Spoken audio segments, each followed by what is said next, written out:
करते, नित्य उनकी सेवा करते, गरीबी में धन पास में ना होने के बावजूद भगवान के लिए फिर भी नियत धन निकालते, उन्हें अर्पण करते, और अर्पण करते करते भगवान के लिए जो नित्य दान करता है ना, भगवान उसे दानी बना देते। और आज ऐसे कितने ही गरीब लोग, आज हजारों के लोगों को दान करने जितने सामर्थ्यवान हैं। दो गरीब थे और गरीब थे एक ही गांव के, वही तिरुपति के पास का ही प्रसंग है। तो दोनों दर्शन के लिए जाते तिरुपति बालाजी के, दोनों भगवान को प्रणाम करते, और एक जन मांगता कि भगवान मुझे जो है ना और कुछ इच्छा नहीं, मैं समाज को देता रहूं, मेरे हाथों से दान होता रहे, दिल खोल के, दोनों हाथ खोल के मुझसे दान होता रहे, यही मैं मांगता हूं आपसे। अच्छा, और दूसरा जो था ना, तो वह यह मांगता कि भगवान मुझे जो है ना, मुझसे कोई ना मांगे, मुझसे कभी ऐसी परिस्थिति ना आए कि कोई मुझे मांगे। भाई मेरे पास ही कुछ नहीं, तो मैं कोई मांगे तो क्या दूं। जिसने यह मांगा था, अच्छा दोनों बूढ़े थे,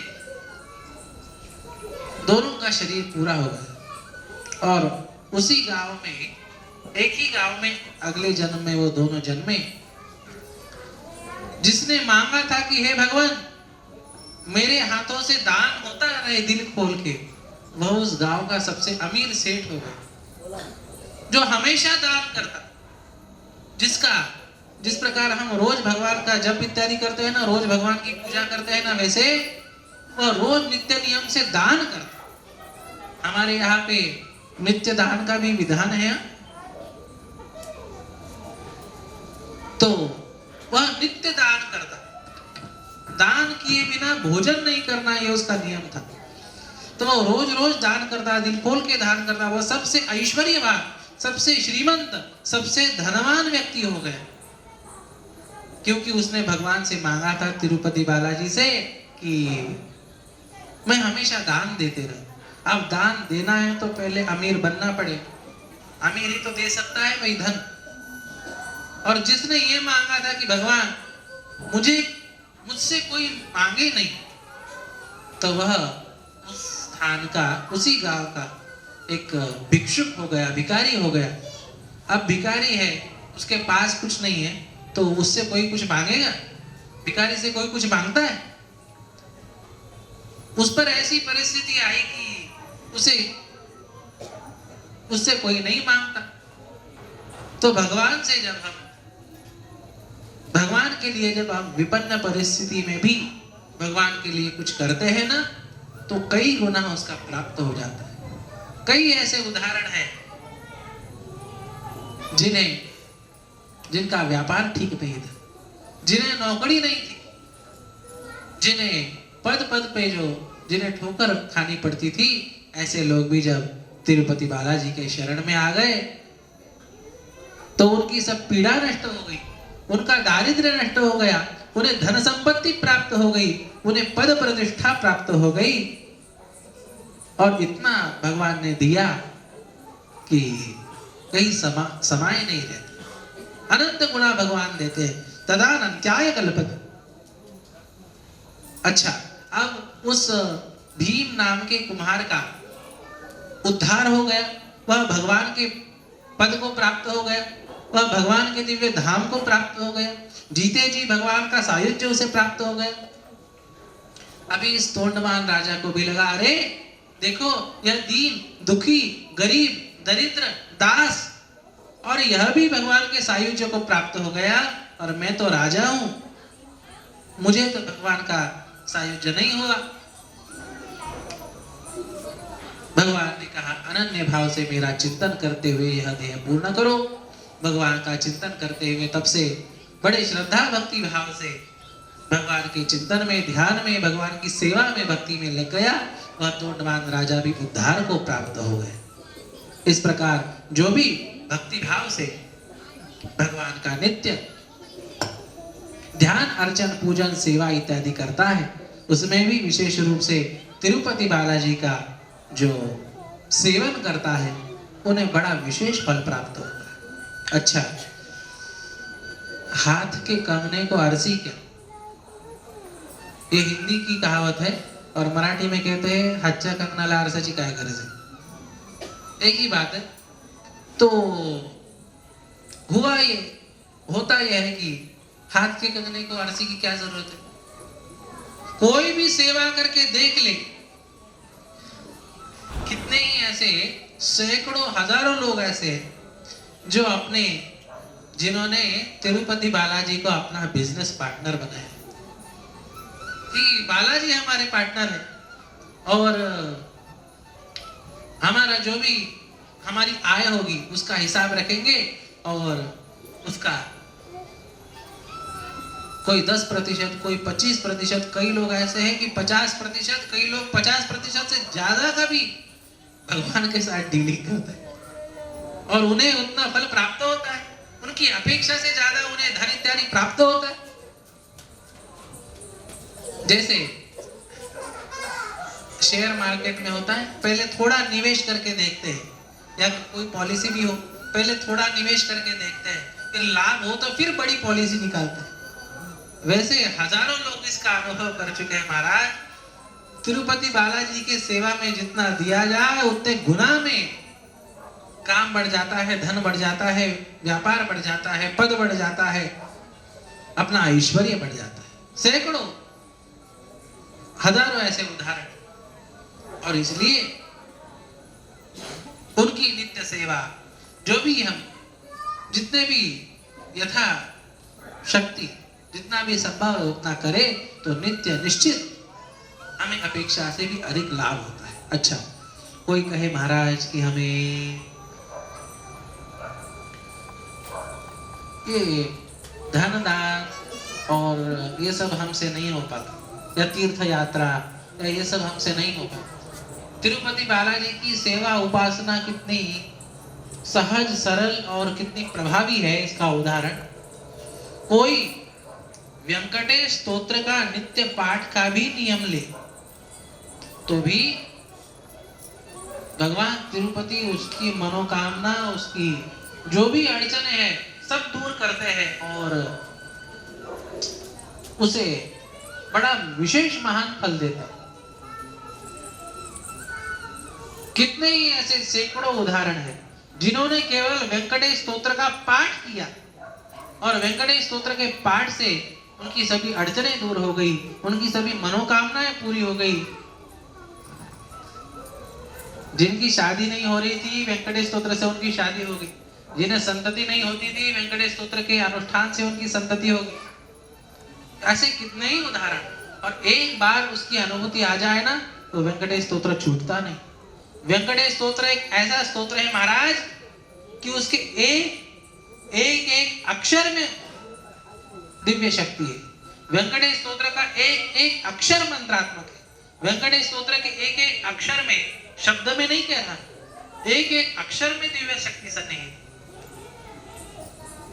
और मैं यह आह्वान करूंगा जो हिंदी भाषिक लोग हैं वह भी वेंकटेश स्तोत्र का अवश्य लाभ है। वेंकटेश स्तोत्र मराठी में है पर लिपि तो एक ही है, हिंदी की लिपि हो चाहे मराठी की लिपि हो, पर लिपि तो एक ही है। हिंदी भी लोग हो तो भी वेंकटेश स्तोत्र पढ़ सकते हैं।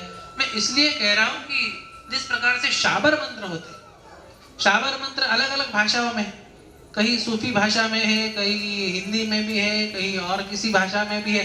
कई शाबर मंत्र तो ऐसे हैं कि जिनसे भाषा का ही पता नहीं चलता, ऐसे ऐसे शाबर मंत्र, पर फिर भी उनका जप किया जाए तो जो फल कहा है वो फल प्राप्त हो जाता है। उसी प्रकार जब भाषा की सीमा ना होते हुए यदि मंत्रों का यदि जप किया जाता है तो यदि कोई शक्तिशाली स्तोत्र है, भले ही वो अपनी भाषा में नहीं है, पर फिर भी उसका यदि पाठ किया जाए तो अत्यधिक लाभ होगा। वेंकटेश स्तोत्र ऐसा शक्तिशाली स्तोत्र है कि 100% उसका लाभ होता है। कोई भी कामना हो, 45 दिन तक यदि उसका नित्य पाठ किया जाए तो निश्चित वह कामना पूर्ण होती है। सकळ कार्य सिद्धीसाठी एक मंडळ पठन सर्व कार्य सिद्धि, ऐसा उसमें लिखा है। एक मंडल तक उसका पठन करना चाहिए।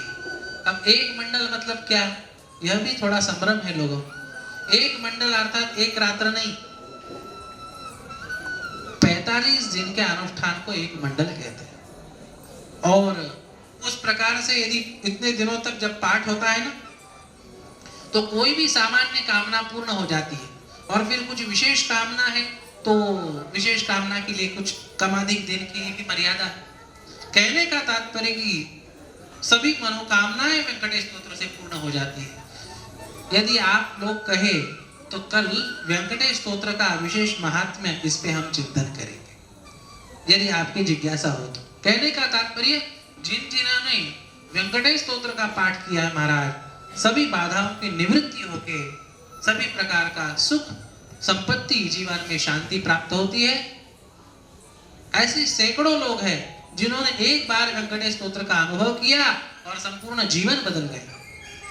सौभाग्य की बात है कि ऐसे ही व्यक्ति आज हमारी कथा के जजमान है। आदरणीय जो कार्लेकर माता जी बैठी है यहाँ पे, कितने सालों से पाठ कर रही? हाँ?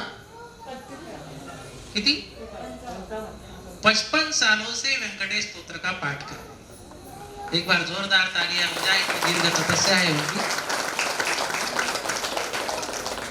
जीवन के बचपन से, अब 55 साल मतलब बचपन ही हो गया। बचपन से लेके कर रहे हैं तब 55 सालों तक अभी ये इतना नियम चला है। 55 सालों तक कोई वेंकटेश स्तोत्र का पाठ कर रहा है। क्यों कर रहा है?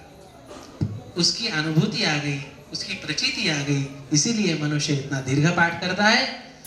सभी के लिए आवाहन होगा कि वेंकटेश भगवान की शीघ्र कृपा, सहज कृपा, बिना कुछ खर्च किए, बिना कुछ दान किए आपको प्राप्त करनी है ना, वेंकटेश स्तोत्र का दिव्य पाठ करें। कल हम इसका और विचार करेंगे किस प्रकार से भगवान वेंकटेश जी की उपासना है, किस प्रकार से भगवान वेंकटेश जी के उपासना का विशेष प्रभाव है, और शेष कथा का श्रवण हम कल करेंगे।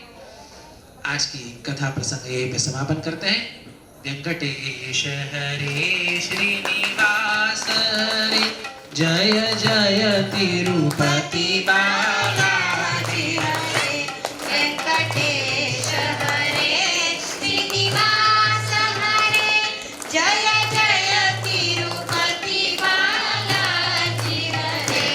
वेंकटेश हरे श्रीनिवास हरे, जय जय तिरुपति बालाजी हरे। वेंकटेश हरे श्रीनिवास हरे, जय जय तिरुपति बालाजी हरे। वेंकटेश हरे श्रीनिवास हरे, जय जय तिरुपति बालाजी हरे। वेंकटेश हरे श्रीनिवास हरे, जय जय तिरुपति बालाजी हरे। वेंकटेश हरे श्रीनिवास हरे, जय जय तिरुपति बालाजी हरे। वेंकटेश्वर भगवान की, वेंकटेश भगवान की जय। नमस्ते। पूज्य श्री प्रणव गुरु जी अपने इसी कालेवाड़ी के निवासी हैं। बचपन से ही गुरु जी को आध्यात्मिक ज्ञान की जिज्ञासा थी और आध्यात्मिक ज्ञान पाने के लिए उन्होंने उम्र के 10वें साल घर छोड़ के आलंदी चले गए। आलंदी में उन्होंने वेद शास्त्रों का अध्ययन किया और वहां उन्हें वेदों में सुवर्ण मुद्रा पुरस्कार प्राप्त हुआ। उसके बाद भागवत आदि पुराणों का अध्ययन के लिए गुरुजी वृंदावन धाम में गए। वहां उन्होंने भागवत आदि पुराणों का अध्ययन किया। उसके बाद ऋषिकेश के कैलाश आश्रम में गुरुजी ने वेदांत आदि दर्शन शास्त्रों का अध्ययन किया। इतना अध्ययन होने पर गुरुजी को लगा कि कुछ तपस्या होनी चाहिए, इसलिए उन्होंने पैदल नर्मदा प्रदक्षिणा करके नर्मदा मैया एवं हिमालय में गंगा मैया के तट पर गुफाओं के तरह 3.5 वर्ष तक तपस्या की। फिर गुरु आज्ञा से फिर अपने घर आए। महाराज जी का यह अयोध्या राम मंदिर के कोषाध्यक्ष स्वामी गोविंद देव गिरिजी महाराज इनके प्रिय शिष्य हैं। वर्तमान में महाराज जी इसी कालेवाड़ी में रहते हुए के अलग अलग हिस्सों में सभी कथा करते हैं, जैसे भागवत कथा, रामायण कथा, देवी भागवत कथा, शिव पुराण कथा आदि। इसी के साथ साथ गुरुजी सभी प्रकार की पूजा पाठ यज्ञ आदि भी कराते हैं। यह विशेष इसलिए हम सब लोग महाराज जी का कथा प्रवचन पूजा पाठ यज्ञ आदि माध्यमों से अधिक लाभ लेके धन्यता प्राप्त करें।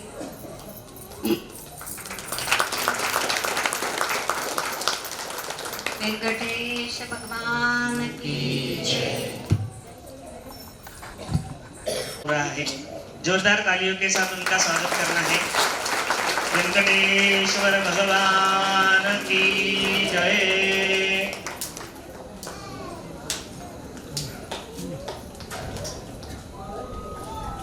उसके साथ ही नरेश आगा का सत्कार आज के जो यजमान है श्रीनिवास जी कार्लिकर, उनसे हनुमान की जय।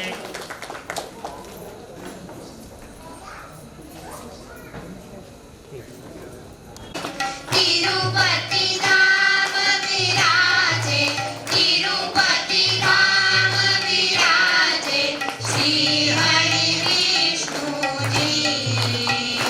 ओम जय श्री बालाजी।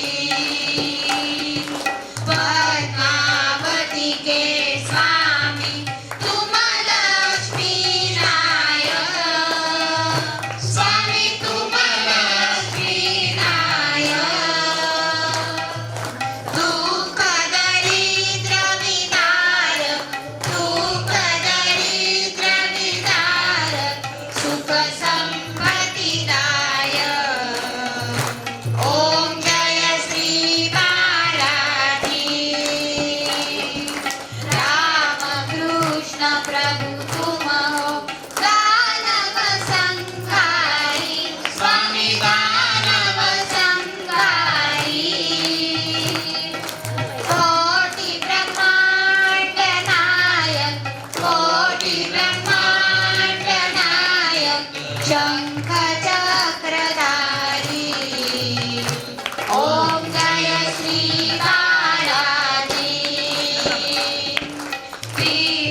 जिस किसी को इस कथा में कुछ दान करना है वह जोशी काका से संपर्क करे और अपना पुण्य अर्जित करे।